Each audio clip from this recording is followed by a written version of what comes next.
दोस्तों, आप सबको नई नई जानकारी मिलती रहे उसके लिए सबसे पहले हमारे चैनल को सब्सक्राइब करें और जुड़े रहे हमारे साथ। धन्यवाद। अजमेर नरेश पृथ्वीराज चौहान का इतिहास और उनकी वीरता से भरी कहानी। पृथ्वीराज चौहान एक राजपूत राजा थे जिन्होंने 12वीं शताब्दी में उत्तरी भारत में अजमेर और दिल्ली के राज्यों पर शासन किया था। वह दिल्ली के सिंहासन पर बैठने वाले अंतिम स्वतंत्र हिंदू राजा थे। उन्हें राय पिथौरा के रूप में भी जाना जाता है। वह चौहान वंश से एक राजपूत राजा थे। अजमेर के राजा सोमेश्वर चौहान के पुत्र के रूप में जन्मे पृथ्वीराज ने कम उम्र में ही अपनी महानता के लक्षण दिखाना शुरू कर दिया था। वह एक बहुत बहादुर और बुद्धिमान थे जो तेज सैन्य कौशल के साथ धन्य था। पृथ्वीराज ने युवावस्था के दौरान ही शब्द भेदी बाण कला आवाज के आधार पर केवल सटीक निशाना लगा सकता था सीख ली थी। 1179 में एक युद्ध में अपने पिता की मृत्यु के बाद पृथ्वीराज चौहान ने सिंहासन संभाला। उन्होंने अजमेर और दिल्ली की दोनों राजधानियों पर शासन किया जो उन्हें अपने नाना अतपाल या तोमर वंश के अनंतपाल तृतीय से प्राप्त हुई थी। राजा के रूप में उन्होंने अपने क्षेत्रों का विस्तार करने के लिए कई अभियान चलाए और एक बहादुर और साहसी योद्धा के रूप में प्रसिद्ध हुए। शहाबुद्दीन मोहम्मद गोरी के साथ उनकी लड़ाई विशेष रूप से जानी जाती है।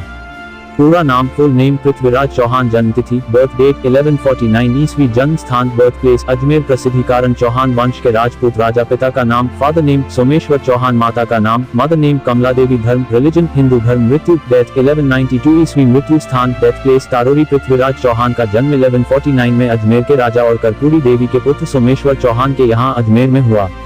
उनका जन्म हिंदू राजपूत राजघराने में हुआ था। पृथ्वीराज बचपन से ही बुद्धिमान, बहादुर और साहसी थे।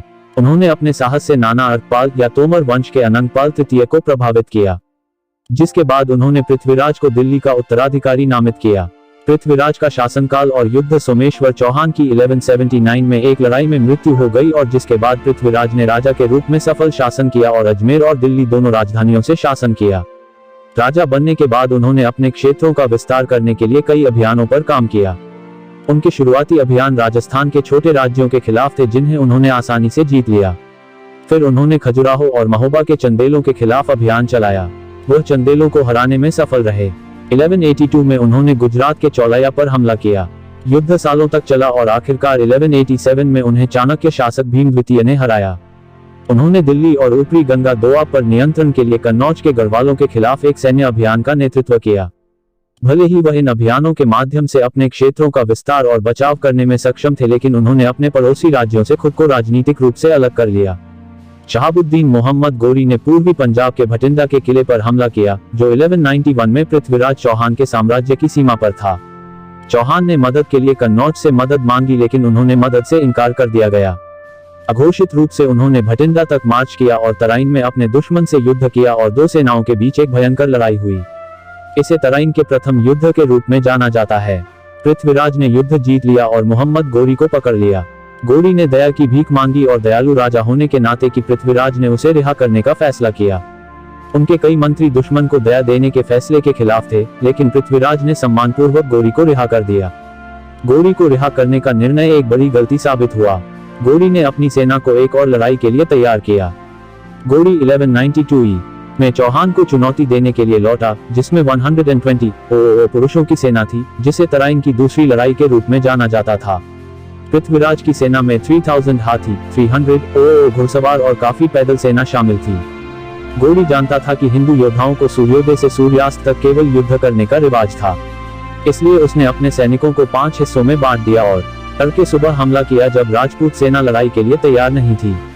अंततः राजपूत सेना पराजित हो गई और पृथ्वीराज चौहान को गोरी ने बंदी बना लिया। पृथ्वीराज चौहान और संयोगिता की कहानी। पृथ्वीराज चौहान को कन्नौज के राजा जयचंद की बेटी संयुक्ता या संयोगिता के रूप में भी जाना जाता है से प्रेम हो गया। उनके पिता को यह मंजूर नहीं था क्योंकि पृथ्वीराज एक प्रतिद्वंद्वी कुल का था, इसलिए उन्होंने अपनी बेटी के लिए एक स्वयंवर का आयोजन किया जिसमें उन्होंने पृथ्वीराज से को छोड़कर सभी योग्य राजाओं और राजकुमारों को आमंत्रित किया।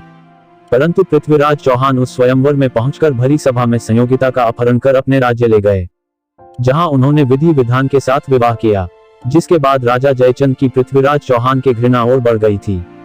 पृथ्वीराज चौहान को मोहम्मद गोरी ने तराइन के दूसरे युद्ध में पकड़ लिया और यातनाएं दी। इस यातनाओं के कारण पृथ्वीराज चौहान की आंखों की रोशनी चली गई। गोरी ने मृत्यु से पहले पृथ्वीराज से उनकी अंतिम इच्छा पूछी गई। पृथ्वीराज चौहान ने कहा कि अपने मित्र चंद बरदाई के शब्दों पर शब्द भेदी बाण का उपयोग करना चाहते हैं।